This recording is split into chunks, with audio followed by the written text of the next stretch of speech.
When you line up on that runway and you push the throttle forward, and you feel that force pushing you back in the seat, and you just ease that yoke back just a little bit, the feeling that you have broken your bond with the earth, there's not a great way to describe it. It's just you feel free. You feel like you can do anything at that point.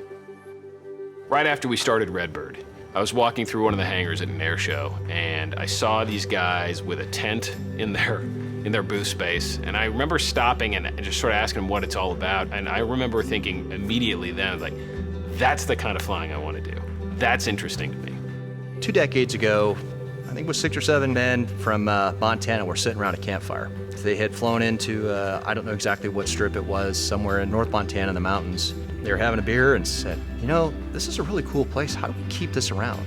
They decided, let's figure out this group and call it the RAF, Recreation Aviation Foundation. There are some really, really, really cool places to go fly in this country, which are under threat of going away due to either lack of funds, lack of access, lack of resources. And we are a volunteer group which has a single core mission to keep access to those places. One of the things that struck me early on about the RAF is how welcoming, open, and responsible they are as an organization and as a group of people. They're all very, very conscious about backcountry safety, about just aviation safety.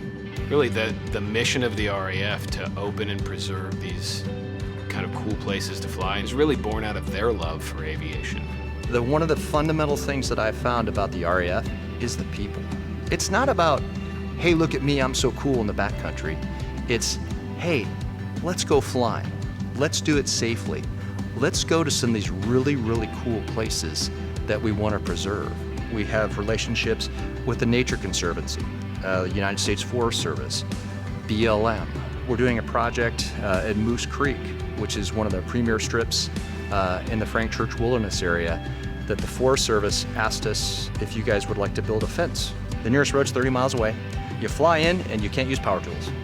So everything's done, via propane, campfire. We had hand tools that we had to use, and that's pretty special because you're not back there listening to chainsaws and things like that.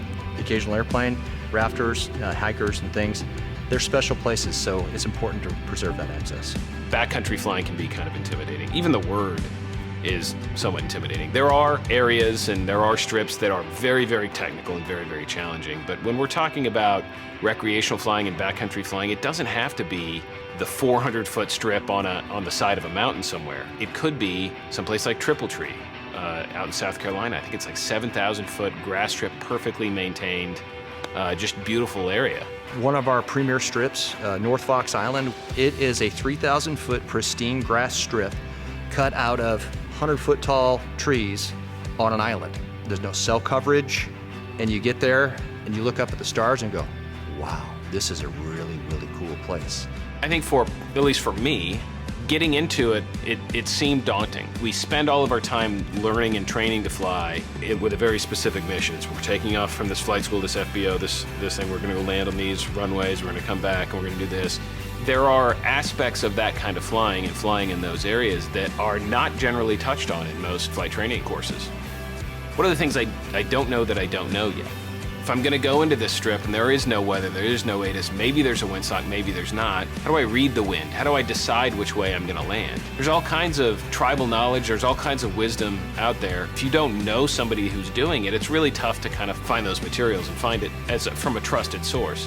The hope is for Redbird to build training materials in conjunction with the RAF, who are experts in this kind of flying, that can be a trusted source for pilots to go to learn how to get into this. I don't proclaim to be any expert in the backcountry, but I have been doing it for 30 some odd years safely.